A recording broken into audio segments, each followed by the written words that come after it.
Is Jeremy there? Yes, Jeremy's here. Okay.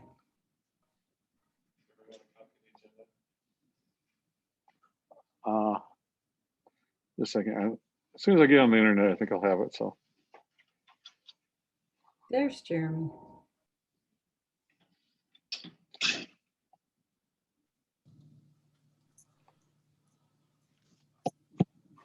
Hello? There he is. So, sorry, I'm a little late. It's my son's 4th birthday today, so I was trying to Oh, cram in every last minute before I left. of course.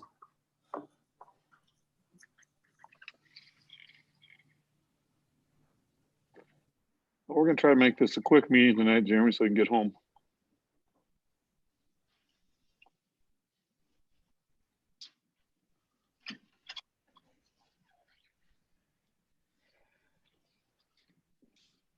Okay. We're going to call the meeting to order. And as soon as Mitch sits down, he'll do the roll call vote, or roll call attendance.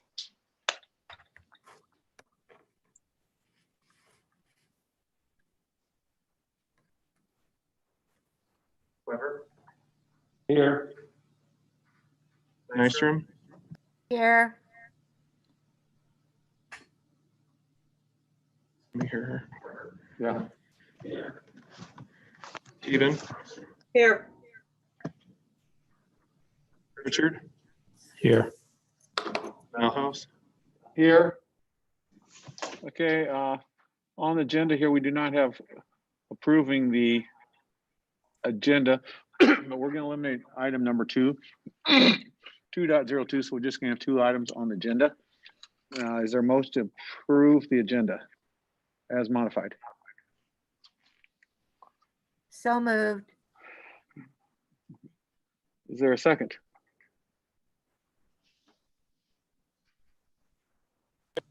Second. Okay, it's been moved by Ms. Nystrom, seconded by Mr. Pritchard to approve the agenda as modified. All those in favor say aye. Aye. Aye. Aye. Opposed, nay.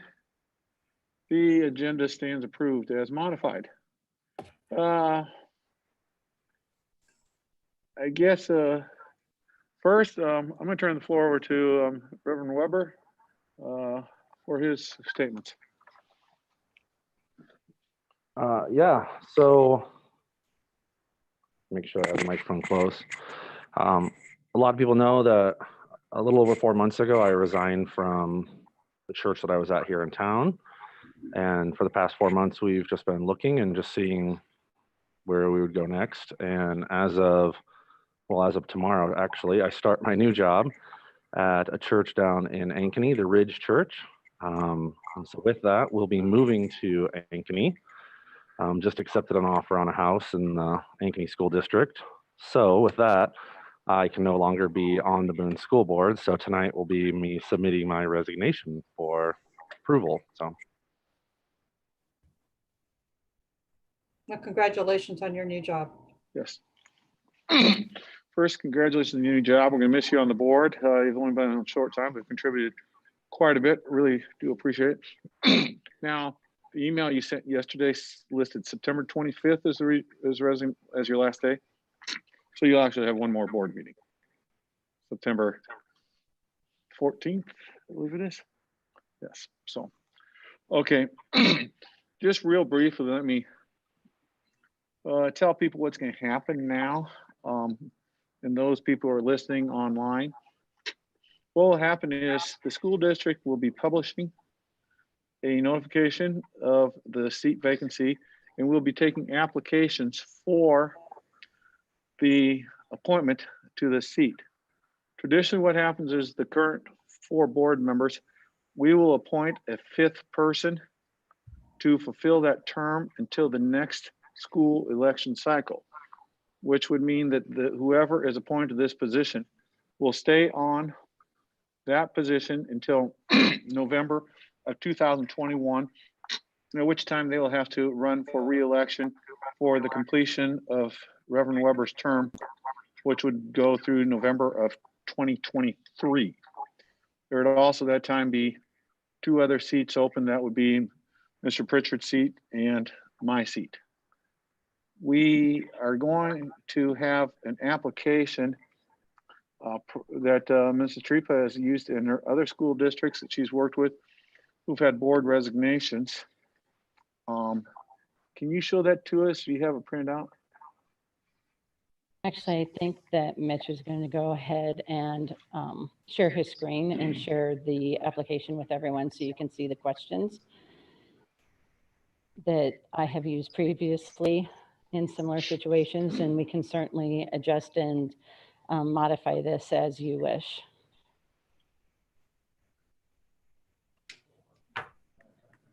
So go ahead. So do you want me to just go through each of the? Okay, so the board questionnaire just starts with the email address, but also why they're interested in serving on the school board. That's something that I think all of you, when you run, you share that with all of the constituents, what your interest is in serving on the school board, what you see as the role of a school board member. Let me just scroll down. Okay. Sharing any experiences they might have that would help them be an effective school board member. As a board member, you'll be asked to make decisions where you may have to put aside your own interests or friends' interests and do what's best for the students in the district. And what does that mean to you? After review and discussion on significant issues, the board operates as a majority vote. When the majority vote is different from your position, how would you manage the situation? How do you view the relationship between the Board of Education and the administration and staff? Identify a board decision that you felt strongly about and describe how you would balance community concerns, student needs, state and federal law, and staff considerations. The Board of Education meets once a month, but there may be special board meetings and a significant amount of reading required of you as a board member. So how will you fit this into your schedule? Describe your response if a parent cornered you in the grocery store and asked for your support on a particularly hot issue.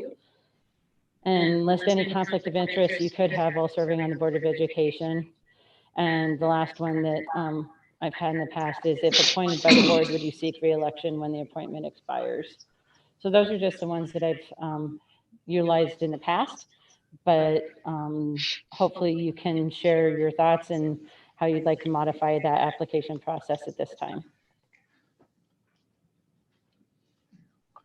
Thoughts from any other board members? One thing that may be worth clarifying right from the start is something I just learned from Dr. Melhouse is the length of the term that they'd be serving. I think a lot of people will assume that they would serve in Joey's spot until his time was set to expire, which would be 3 years from now, right? Rather than 1 year where they'd have to run for re-election. So I think it's important that we make that abundantly clear up front so that there's no confusion in 1 year's time when they're asked to, when they're basically told their term is up and they have to run for re-election for what would eventually just be another 2 years rather than a normal 4-year spot. That's a very good idea, Jeremy. Yep. And that's, I believe that is the correct law on that, though, is from what I read. That is correct. That's what happens in all of these cases. So I would agree with you that we need to make that abundantly clear, because I don't think that that would be something that would come to someone's mind when they first see this opening. Yeah, I So put we that can right at put the that top at of the this top. document. Yes, we can do that. The other concern I have is, do we need to have something about if they would be able to come in for the live board meetings in this time of COVID? Since right now we are able to have a majority present with Joey being here. And when we lose him, if we have 3 online, we would not have a majority, and we'd have some problems with appearance.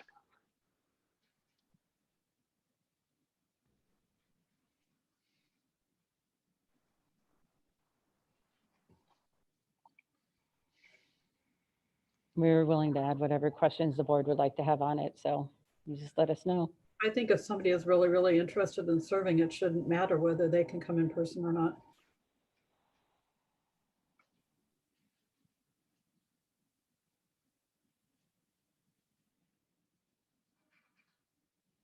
I mean, really, Brian, we already have that concern aired in public.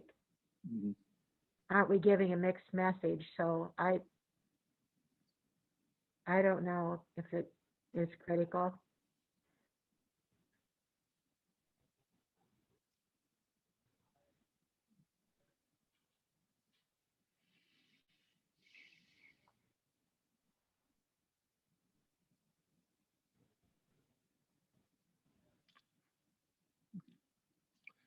Okay.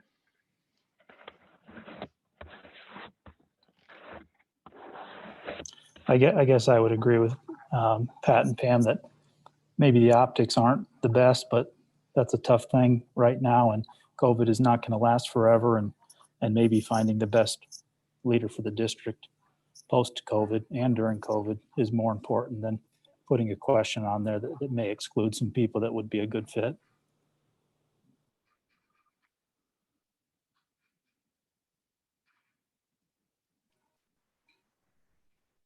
I move to accept the application with the addition of the explanation of the length of the term to this document. I'll second that.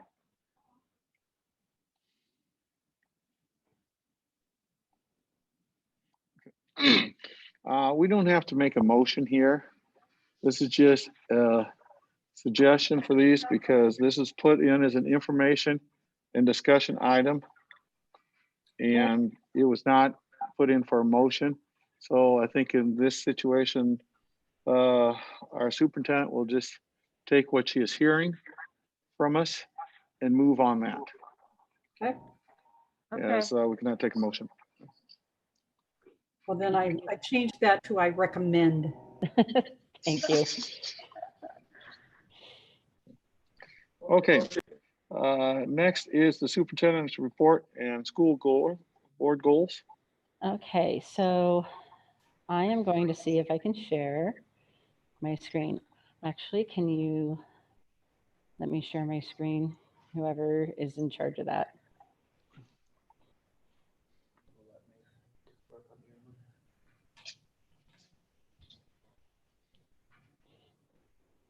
Actually, you know what? Yeah, because I need to be able to share the activity. So thank you.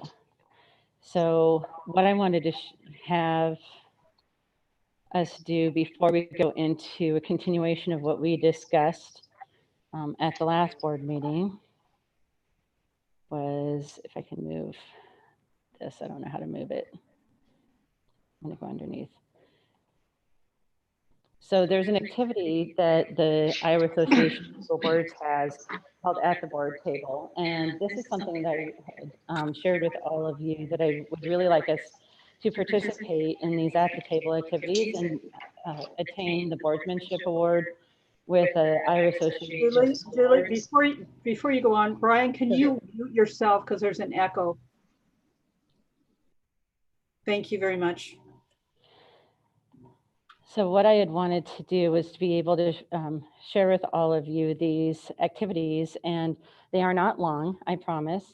It is just something to help us as a board go through the typical board processes and have an avenue in which to do that. So I thought before we discuss and continue our board priority conversation that we started on July 7th, if we walk through this at the board table activity, it might lend itself to the conversation that we're going to have afterwards. So as we look at this, this is going to be divided into 5 parts. So we'll have a let's imagine situation on prioritizing funds, something that you guys do all the time in prioritizing your priorities as board members. We'll have your responses. We'll talk about the reasons. We'll have my response. And then we'll be able to proceed with the rest of the activities. So essentially, we're going to be discussing what the district's main priorities are from the perspective of each and every one of you at the board table. Why do we do this? We do this because there is a limited amount of time for board work, and you cannot possibly learn everything about and provide support for absolutely everything. So an important part of board leadership is to provide focus and direction for the district work. And I have a finite amount of valuable leadership time. So it's important for me to be able to hear from all of you what the board is talking about and how you come to consensus, and what would provide the most value added contribution to the district from my perspective in the superintendent role. So there are limited district resources.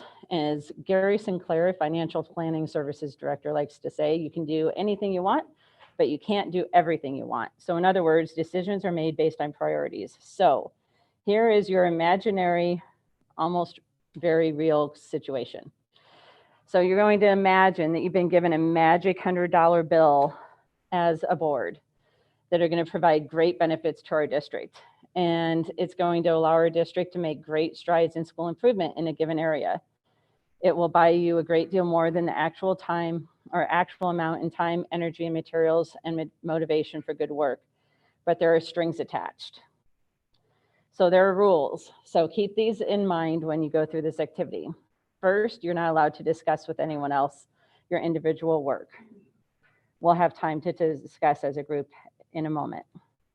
Second, you have to acknowledge that the great benefit in this area will only come at a cost to others. So in other words, solid fiscal security might mean making cuts in programming or staff.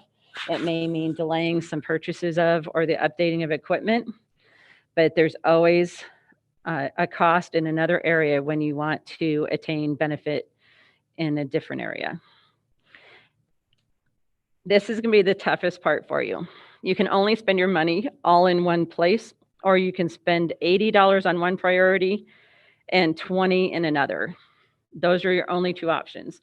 You are not allowed to split the money in any other way or put it all to a single item. So it's not that you can take $50 out of your 100 and put it towards something and 50 to another. It's either all of the money in one place or 80-20 split. And you can choose from among the following list of areas, but again, you're going to do this individually. And then you're also going to refer to our district mission statement as you prepare to share why you chose the option that you chose or options that you chose from the list of items that you received. So here are the choices. And for the board members, I did email these choices to you as well. So if you want to go to the other section on your computer to be able to look at these separately, you can do that. It also, I shared the mission statement. I will share that also. So the choices are: you can increase course offerings and programming to better meet a wide variety of individual needs. You can inform community engagement with and knowledge of the school's district's needs and strengths. Have solid fiscal security, quality professional development focused on improving instruction, infrastructure development, technology, or something of your choice. So those are the choices that you have to choose from, and I'm going to give you a little bit of time to think about that. And if you recall, our mission statement states that we want all of our students to achieve both academically and in extracurricular activities, in addition to providing them with positive character development.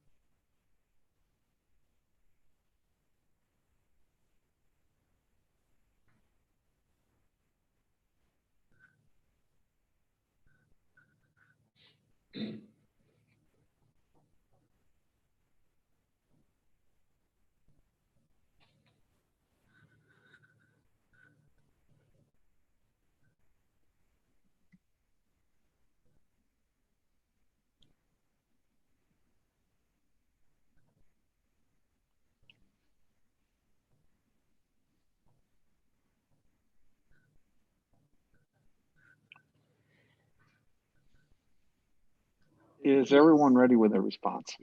Thank you.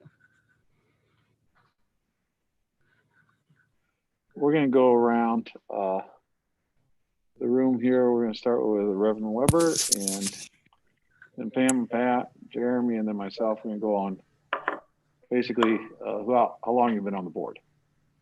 So since Reverend Weber's here, he gets to go first, then the two ladies. Because I can't see him on the screen. I'm hoping that they're ready, but he looks like he's ready.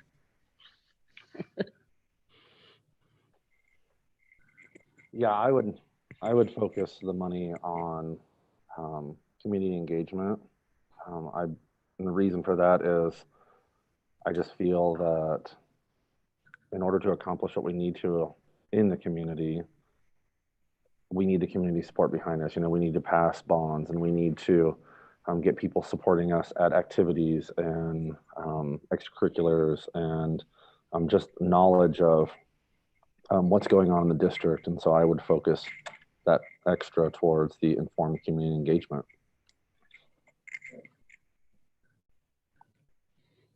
Okay, thank you very much.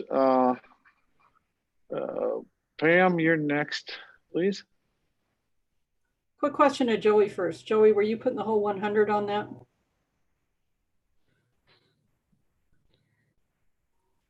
Yes.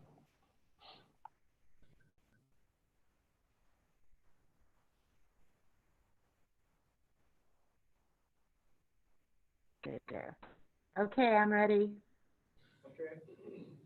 I would put at least 80% in paying the premiums for some online instructional materials that might have been discontinued, like the EPIC reading program or the Prodigy math program. And with the remaining 20% by supportive materials like books, make sure we have book sets for the kids, or math materials, depending on which direction we would go.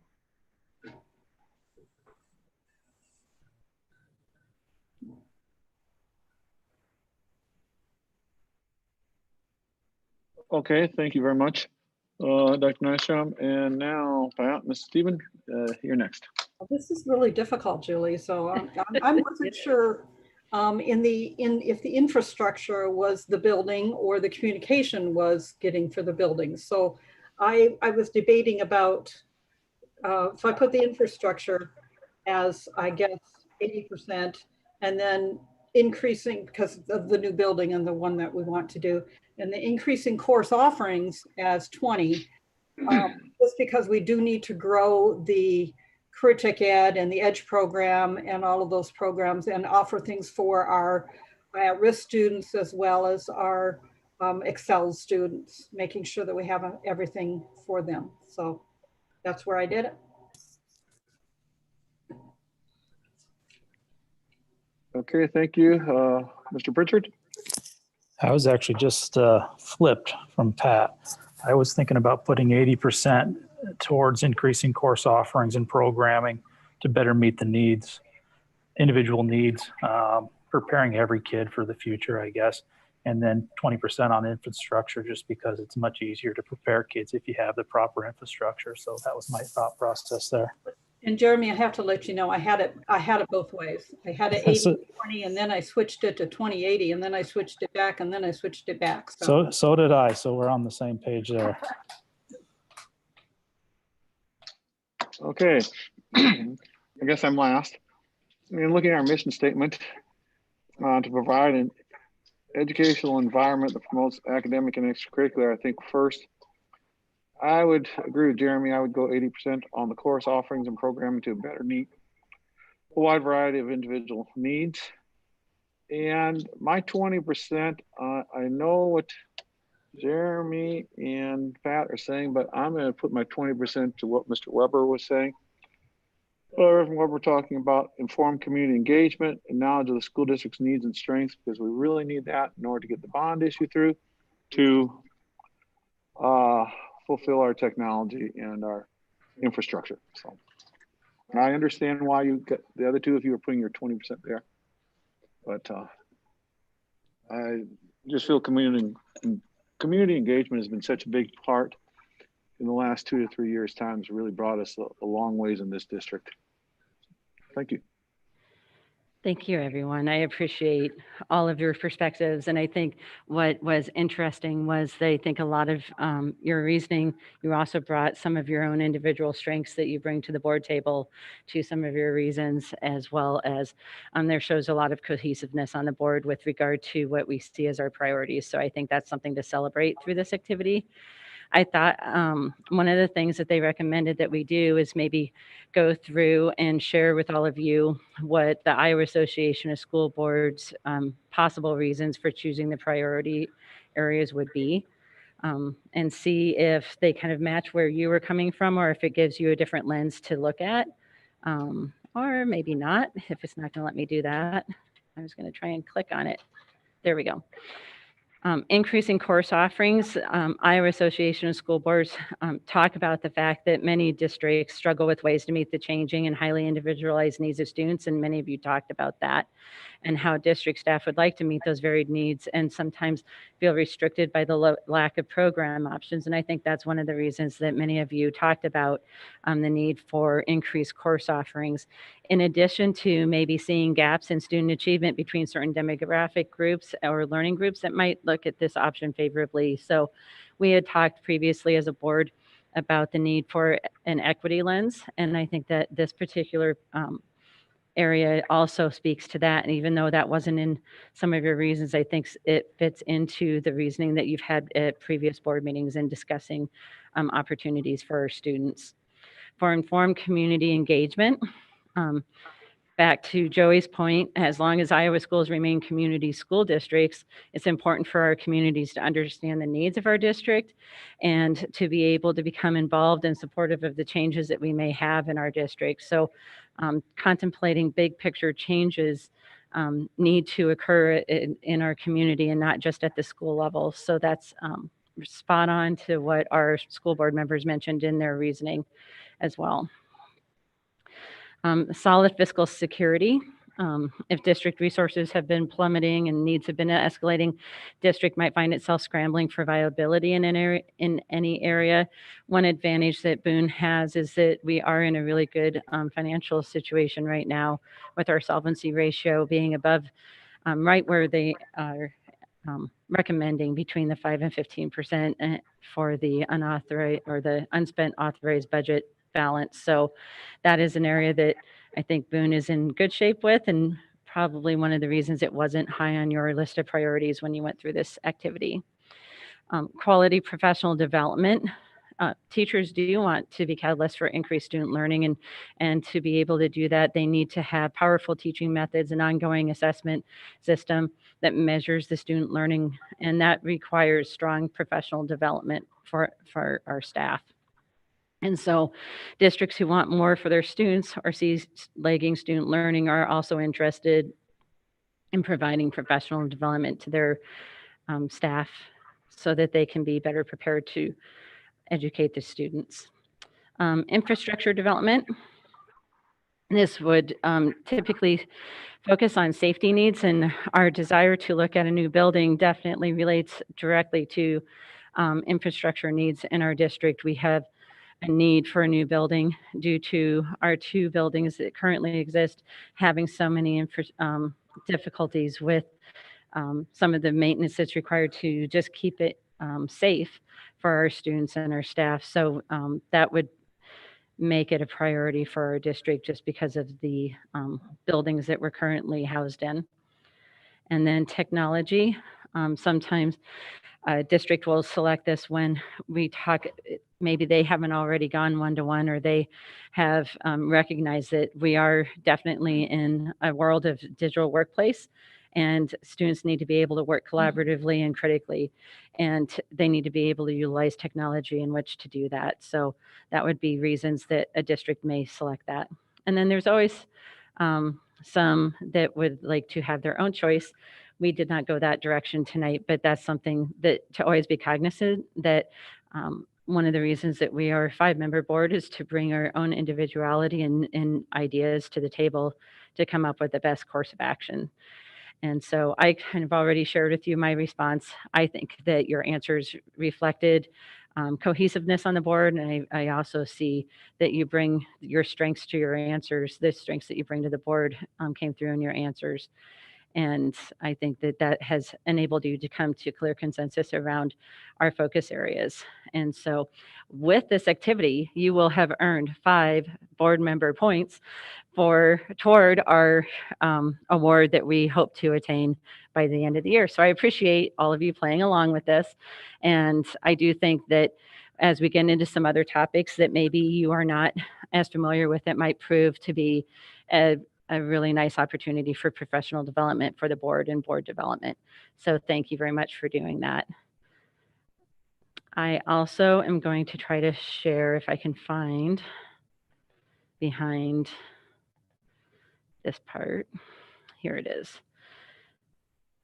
So last time we talked about how we wanted to structure the goals, and I rewatched our webinar so that I could make sure I was clear on what the conversation included with regard to what we thought our board goals should be this year. And one of the things that you talked about as a board is wanting to move away from specific test scores and not necessarily the accountability side, but the specific test scores, and understanding that students are more than just a test score, and they're more than just going to college or going into a career or going or life ready skills. So we had talked a great deal at that meeting about Portrait of a Graduate and standards-based grading and social emotional learning, all kind of fitting under that student achievement category. And so I'll start with kind of the explanation behind how I came up with the wording on these categories. Again, trying to move away from specific test scores, but not away from accountability. If the redefining ready indicators, Pat, if you recall last time, I couldn't think of the term. Does redefining ready sound familiar to you? I can't see her. But that was something that in CTE and in Sorry. Future Ready. Yeah.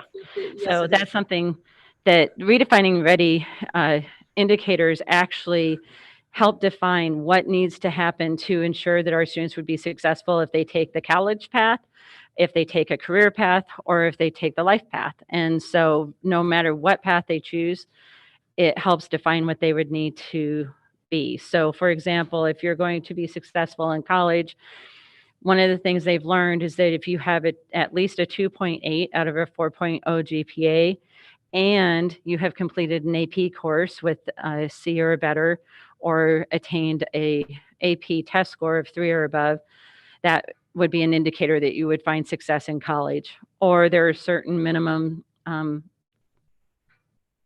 scores that you would attain on an SAT or ACT score test that would indicate success. And then I pointed out to our staff today that there are other indicators academically that would indicate success in college. And one of them being that if you have a class beyond Algebra 2 in math, or you take a math class your senior year, you're more likely to be successful in college. So there are indicators such as those that we can track with our students to determine if we're preparing them for college.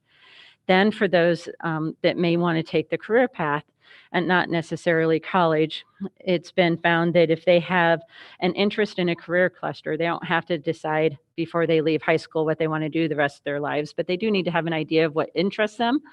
But in addition to that, they need to have at least 2 or more of the following indicators, things like 90% attendance or better in school, participating in 2 or more co-curricular activities,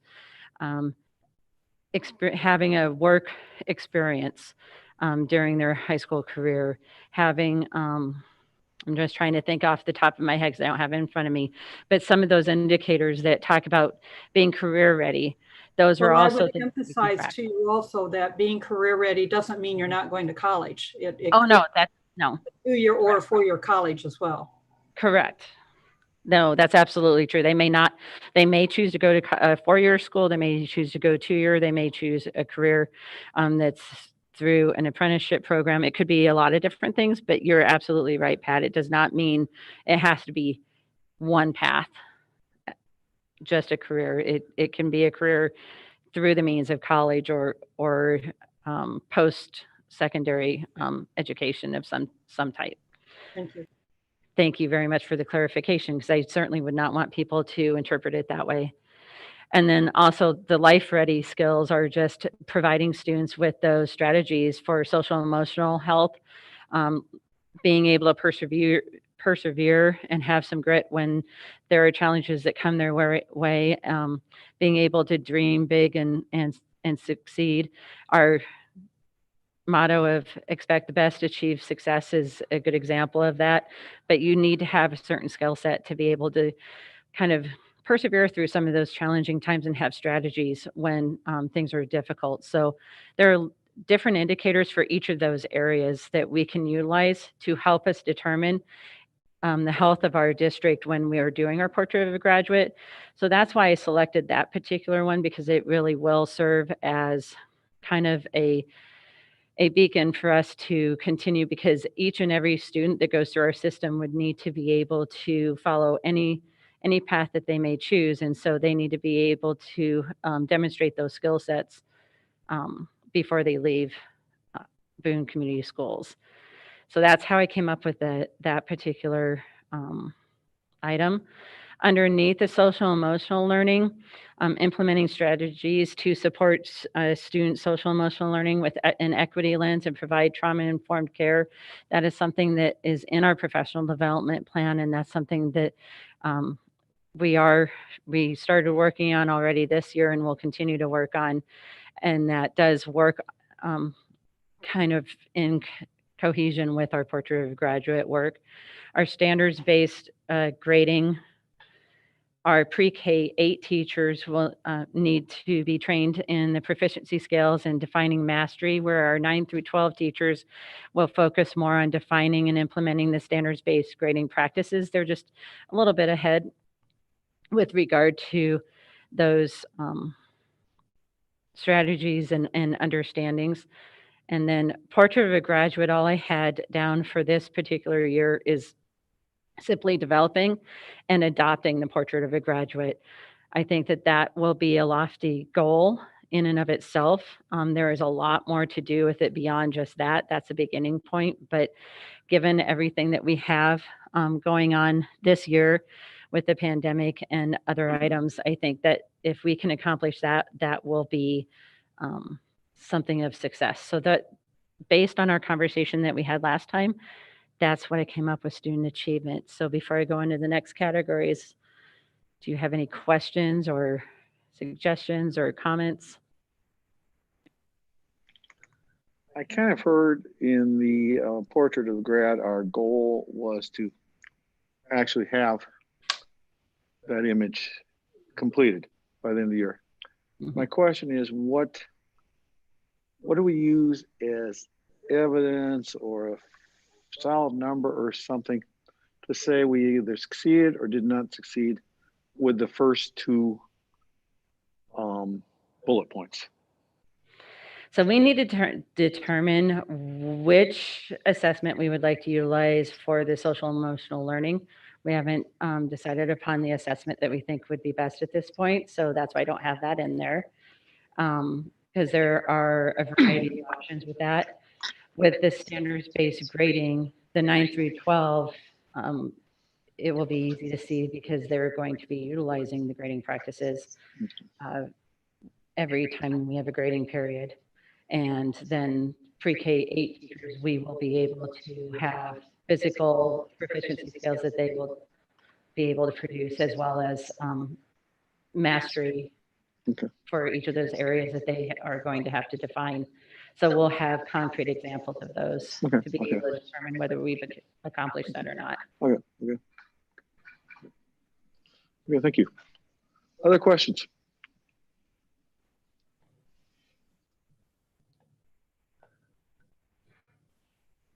Okay, hearing no other questions, let's move on to our second, which is family engagement.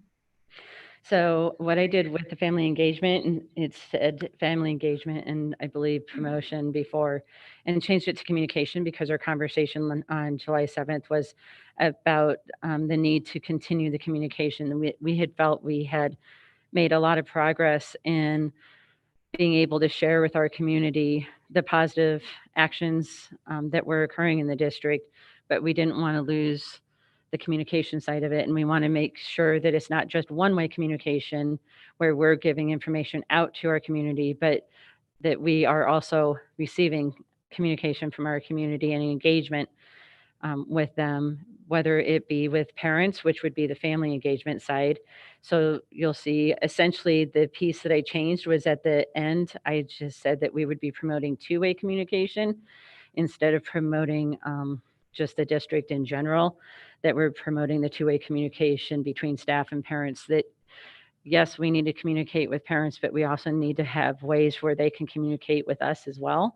And for us to be able to demonstrate that we have heard what they have to share with us and continue that communication throughout the year and take action based on that.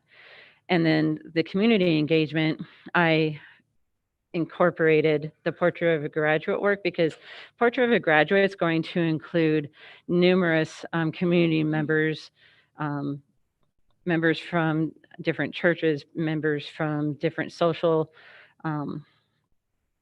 services, just a wide variety of community members. We had specifically stated city officials and Chamber of Commerce, so I just left that in there and added that we would be developing the Portrait of a Graduate alongside with them, because it is not something that the school will develop a Portrait of a Graduate. The entire community develops that Portrait of a Graduate.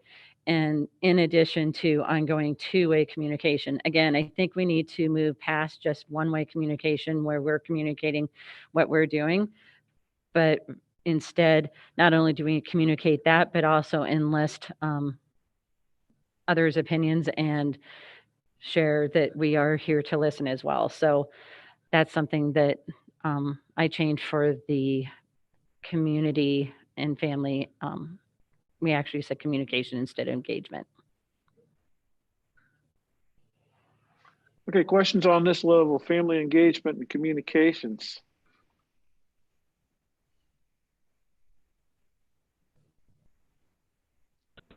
Well, I'm just really glad that we're approaching the community engagement with the organizations in our community and strengthening those bonds, working with the chamber, working with the city council, working with those service groups. That's very good. I think we had a good start with this, just in the surveys we've been doing this summer for the return to learn. I think we're on a good start for this, especially on the last side with the family engagement component of it. We also, we've been working some with the chamber on those issues too, but those surveys, when we got 75% feedback, that shows we are getting some family engagement out there on a two-way perspective, and that the parents told us what they wanted, and we took that information and used that in making our decisions. Which is exciting to me, because when we work on the Portrait of a Graduate, that's going to be crucial that we have that level of engagement for the Portrait of a Graduate to be effective. So I'm very excited about the engagement levels that we have currently as well, and hope that we can continue with that. And then I didn't touch number 3 because I feel that all of those still apply. So I kept it with facilities and budget management. We do need to build a new elementary school that replaces Lincoln and Page elementary schools while maintaining a positive fiscal position. That has not changed. We do need to continue to work with the city to secure the land for the new elementary school with the road. We do need to continue to work with the city and community to determine the elementary needs. All of everything that we had listed that has been delayed due to our recent health pandemic, these needs did not go away with the pandemic. So I left those as is. Yeah, I think in those areas we have made some progress this past 12 months. The land acquisition, and probably the most progress we've made. We're not quite there, but we're getting closer. Elementary configuration, that type of thing. It's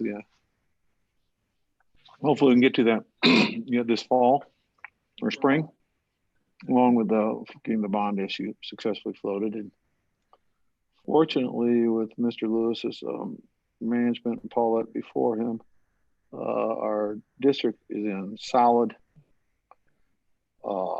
footings as far as finances. This can always change with the stroke of a pen down in the Capitol building, but there's a whole lot of people below us that have more problems than we do. So hopefully we would fall gently if that were to happen. I'll entertain any thoughts from any other board members. And this is still only for discussion. We're going to finalize these at our meeting in 2 weeks' time. We just want to make sure the board had a chance to listen, and Mr. Trupa had a chance to listen to us, comments, suggestions. If you can't, don't think of something now, but you think of it later, please let Julie know so she can incorporate that. We can discuss that, those final changes at our meeting in 2 weeks' time. I think Julie did. Any other thoughts? Pat, Incorporating. Pam? This is Pat. Yep. I think Julie did a good job of incorporating all the comments that we had at our July meeting talking about these. She did a great job. I think these are great. Thank you, Pat. Pam, comments? Yeah, I concur. This is a pretty reasonable set of goals, and I think they're clear. You know, I think they're well defined, and they get away from test scores. We are never Jillian? going to get away from those completely, but I think this helps us really have a better vision for our kids and our families. And I think that the community will be very interested in the idea of, you know, a portrait of a graduate, because it encompasses so many things that parents want for their kids. It's just not getting through coursework. It's much more. I think that's very true. You have to look too, that a lot of schools and colleges are going away from ACT and other testing. I know Grinnell College is making that optional to take the ACT or the other tests as opposed to just applying and interviewing and looking at your high school graduation portrait. So if Grinnell's going to be doing that, I'm sure state universities and other colleges are going to be catching up at some point in time too. And some of the colleges are having to do it because trying to get the SATs and the ACT test done this year has been somewhat of a nightmare because all the tests got canceled in the spring. And even the summer ones, there were very few test sites. And from what my wife informs me, even the September test sites are going to be very limited. For those who don't know, my wife is one of the people that administers the test out at DMAC. A question just came through about graduation requirements, and I think our course, you know, credits is a guideline, but that the quality and you know, the different courses that kids will be able to take in those required number of credits is expanding and is much richer. And you know, kids will still need so many to graduate, but they might come out knowing a lot more useful information, or, you know, things that get them ready from school to work.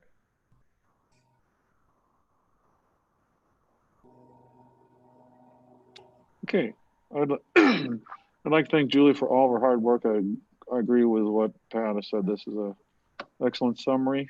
I'm glad to see that we still have academic achievement as our #1 goal, which ever since I started the board, first thing I was told was your #1 board goal, whatever, no matter how dire the circumstances is providing the best education possible for your students. Your budget, community relations, everything is second to those academic achievements. So that's what we're here for. So if I don't hear anything else, I'll entertain a motion for adjournment with our next meeting being in 2 weeks' time. One quick question. Sure. Any specific reason why agenda item 2.02 was removed? Yes. Yes. Our Iowa Association of School Boards called us and advised us that because we have no oversight authority over the topic, that we should not have that as an action item.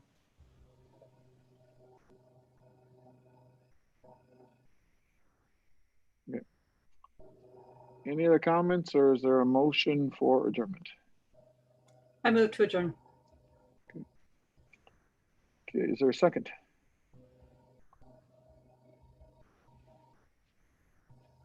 Second. Okay, it's been moved by Ms. Stevens, seconded by Reverend Weber to adjourn the meeting. All those in favor say aye. Aye. Opposed? The meeting is adjourned. Thank you very much, and we'll see you folks in 2 weeks. Thank you.